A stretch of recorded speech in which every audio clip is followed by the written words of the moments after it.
Otep à tous, bienvenue sur la chaîne des panafricanistes, par essence, par conviction et par excellence. Celle des citoyens qui émitent par nécessité et obligation de combat. Nous sommes une chaîne qui n'est guidée que par nos ancêtres et rien que par les ancêtres qui appartiennent à l'égrégore du monde noir. Par conséquent, nous ne croyons en aucun Dieu venu de l'étranger. Toutefois, cette vidéo n'est aucunement destinée à inciter à la haine ou à la violence, car nous menons un combat qui est d'abord et avant tout spirituel, intellectuel et démocratique. Ensuite, il est politique, géopolitique et géostratégique. Contre l'impérialisme, le colonialisme, le néocolonialisme et l'endocolona, qui sont tous qualifiés de crimes contre l'humanité. Nous menons ce combat sur la base du principe fondamental que nous avons hérité de nos ancêtres kémites, qui est celui de la Mahat, c'est-à-dire solidarité, vérité et justice. Vous êtes donc en droit de connaître la vérité et nous avons l'obligation de vous dire la vérité, rien que la vérité, afin que justice soit rendue au continent africain. Ça, c'est notre modeste contribution dans cette noble lutte en faveur de la souveraineté, la dignité, la solidarité et l'unité africaine. C'est exactement ça que nous appelons le panafricanisme. Bien-aimés frères et sœurs, l'Algérie a envoyé son chef d'état-major, le général de l'armée, au Rwanda. Eh oui, pour aller rencontrer les autorités rwandaises.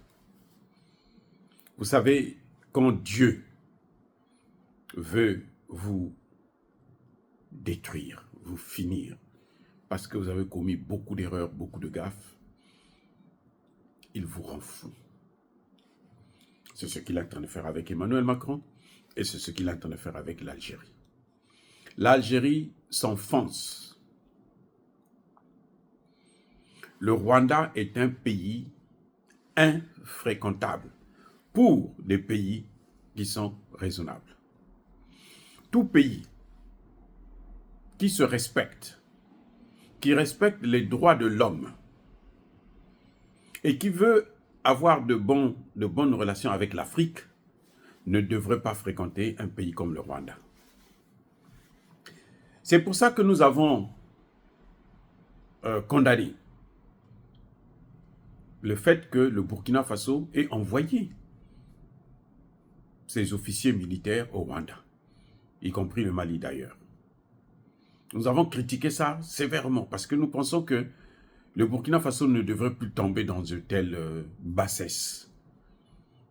C'est un pays qui est déjà très avancé, très élevé, pour qu'il puisse se ramener à ce niveau où il a besoin des matières premières, de quelqu'un d'autre, des matières premières volées pour se développer. Non, le Burkina a dépassé cette étape-là, où on doit soutenir un pays parce qu'il est l'ami des Occidentaux. Non. Chaque fois que vous avez affaire au Rwanda, vous avez affaire aux États-Unis, vous avez affaire à la France. Vous dealez avec le Rwanda, ça dit que vous êtes en train de dealer avec l'Union européenne, vous êtes en train de dealer avec les États-Unis, avec l'OTAN. Quand vous voyez l'Algérie envoyer son chef d'état-major, ce n'est pas la coopération militaire. Le Rwanda n'a pas une armée. Vous comprenez? C'est parce que Tshisekedi est en train de le caresser dans le sens du poil. C'est tout. C'est pour ça qu'il est en train de faire ce cinéma-là. Sinon, avec Tshisekedi, ça allait s'arrêter. Nous comprenons, c'est vrai, vous n'allez pas me, je suis pas ignorant pour savoir que l'armée congolaise a été infiltrée depuis l'époque de Kabila le fils. Il a passé quand même 18 ans à infiltrer cette armée, à corrompre cette armée, à en faire une armée. Ce n'est même pas une armée. Un grand pays comme le Congo démocratique se fait rafaler par un petit pays comme le Rwanda. Mais ils auraient déjà détruit le Rwanda, fait disparaître le Rwanda de la carte, pulvériser le Rwanda complètement. Mais s'ils n'ont pas pu le faire, c'est à cause des complicités. Mais pourquoi? Parce qu'on leur propose l'argent. Je crains fort, comme l'ambassadrice des États-Unis s'est rendue à Goma, certainement qu'elle est allée pour corrompre le gouverneur. Mais tant pis pour eux, parce que le Congo ne tombera pas. Le Congo va se relever. Et quiconque va signer des accords militaires avec le Rwanda est en train de créer des frustrations au Congo démocratique Et ça va se retourner sur lui-même. L'Algérie est en train de perdre aujourd'hui. Aujourd'hui, nous savons que c'est l'Algérie qui pillait les matières premières du Mali avec la France. Donc maintenant, elle veut aller piller les matières premières du Congo démocratique. C'est tout, c'est ça qu'elle est en train de vouloir faire. L'ambassadeur algérien à Kinshasa a été convoqué par le ministre des Affaires étrangères pour donner des explications. Et si ça continue, l'Algérie, si elle continue, l'Algérie va perdre toute la crédibilité qu'elle a toujours eue dans le milieu noir. S'il y avait un pays d'Afrique du Nord qui méritait notre respect, c'était l'Algérie. Depuis qu'on a découvert l'histoire du Mali, et maintenant on est en train de voir comment elle va pour aller soutenir un terroriste en puissance qui est en train de perdre, qui s'est affaibli, alors nous disons que l'Algérie, là, est allée trop loin.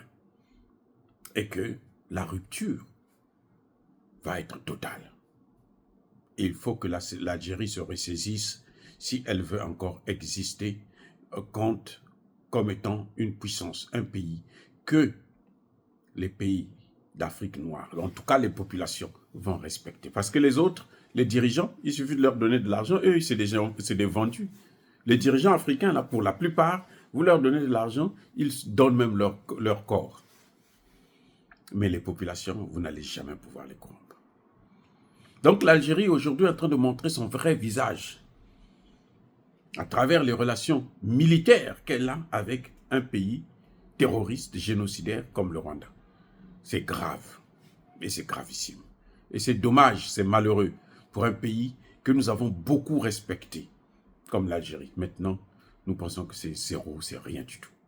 Dire cela, c'est inciter à la haine ou à la violence, non. Yaba colère veille. Encore une fois de plus, bien-aimés frères et sœurs, je persiste et je signe. Soyez bénis, soyez abondamment bénis par le Dieu des Kémites et par nos ancêtres évangélisés. Mais que tous ceux qui persécutent le continent africain le pillent et le déstabilisent, qu'ils soient noirs, blancs, chinois, arabes, juifs, indiens ou qui qu'ils soient punis, maudits, foudroyés, neutralisés, écrasés, effacés par le Dieu des Kémites et par nos ancêtres évangélisés. Vive l'Afrique éternelle, j'ai dit et j'assume.